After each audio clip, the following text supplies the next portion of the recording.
ഇന്നാണ് യമഹയുടെ ഭാഗത്തു നിന്ന് കുറച്ച് അപ്ഡേറ്റ് വന്നത്. നമ്മളെല്ലാവരും വിചാരിച്ചത് പുതിയൊരു ബൈക്ക് യമഹ കൊണ്ടുവരുന്നതാണ്. പക്ഷേ പുതിയ ബൈക്കിൻ്റെ അപ്ഡേറ്റ് ഒന്നുമല്ല. 2024 മോഡൽ ഇപ്പോൾ നിലവിലുള്ള ബൈക്കിനെ കുറച്ച് അപ്ഡേറ്റും കാര്യങ്ങളൊക്കെയാണ്. അപ്ഡേറ്റ് എന്ന് പറയുമ്പോൾ 2024 വരുമ്പോൾ കുറച്ച് ബൈക്സിന് കളർ സ്കീമും കാര്യങ്ങളൊക്കെ ആഡ് ചെയ്തിട്ടുണ്ട്. അതായത് പെയിൻറ് വർക്കിൽ കുറച്ച് മാറ്റങ്ങളൊക്കെ വരുത്തിയിട്ട് അവർ പുതിയൊരു അപ്ഡേഷനായിട്ട് 2024 മോഡലാക്കി ലോഞ്ച് ചെയ്യാൻ പോക്കാണ്. യമഹയുടെ ഒട്ടുമിക്ക എല്ലാ മോഡലിലും പുതിയ കളർ സ്കീം വന്നിട്ടുണ്ട്.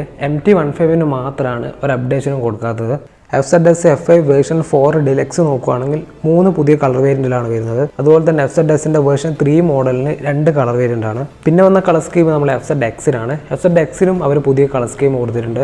പിന്നെ കൊടുത്ത അപ്ഡേറ്റ് നമ്മുടെ R15 വേർഷൻ്റെ S എന്ന മോഡലിൻ്റെ അപ്ഡേറ്റ് ആണ്. ആ ഒരു ബൈക്കിന് പുതിയ കളർ സ്കീം വരുന്നുണ്ട്. പിന്നെ R15 വേർഷൻ 4ൻ്റെ പുതിയ 3 കളർ വേരിയൻറ്റ് വന്നിട്ടുണ്ട്.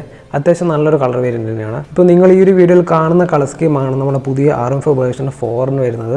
പിന്നെ R15 വേർഷൻ 4ൻ്റെ M എന്ന മോഡലിനും അവർ അപ്ഡേറ്റ് കൊടുത്തിട്ടുണ്ട്. മെയിനായിട്ട് വന്ന മാറ്റം ഈ ഒരു കളർ സ്കീം മാത്രമാണ്. അതുപോലെ തന്നെ പ്രൈസും എല്ലാ ബൈക്കിനും കൂടിയിട്ടുണ്ട്. വേറെ എഞ്ചിൻ്റെ ഭാഗത്തുനിന്നും അല്ലെങ്കിൽ ഫീച്ചേഴ്സിൻ്റെ ഭാഗത്തുനിന്നും ഒരു മാറ്റവും വന്നിട്ടില്ല. അതേ ഒരു എഞ്ചിൻ സ്പെക്സിൽ തന്നെയാണ് വരുന്നത്. അടുത്ത മാസമാണ് ഫെബ്രുവരിയിലാണ് 2024 മോഡൽ പുതിയ അപ്ഡേഷനിലുള്ള കളർ സ്കീമിനുള്ള മോഡലൊക്കെ ഷോറൂമിൽ എത്താൻ പോകുന്നത്. പുതിയ മോഡലിലേക്ക് വരുമ്പോൾ പ്രൈസിങ്ങിൽ നല്ല രീതിക്ക് തന്നെ മാറ്റം വന്നിട്ടുണ്ട്.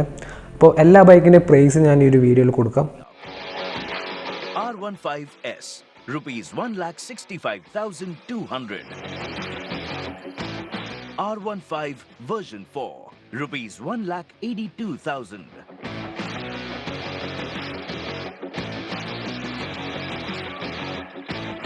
R15M rupees 1,96,200.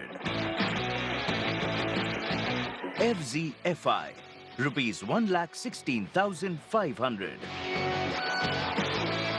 FZS FI version 3 rupees 1,21,700. FZS FI version 4 rupees 1,29,200. FZX rupees 1,36,200.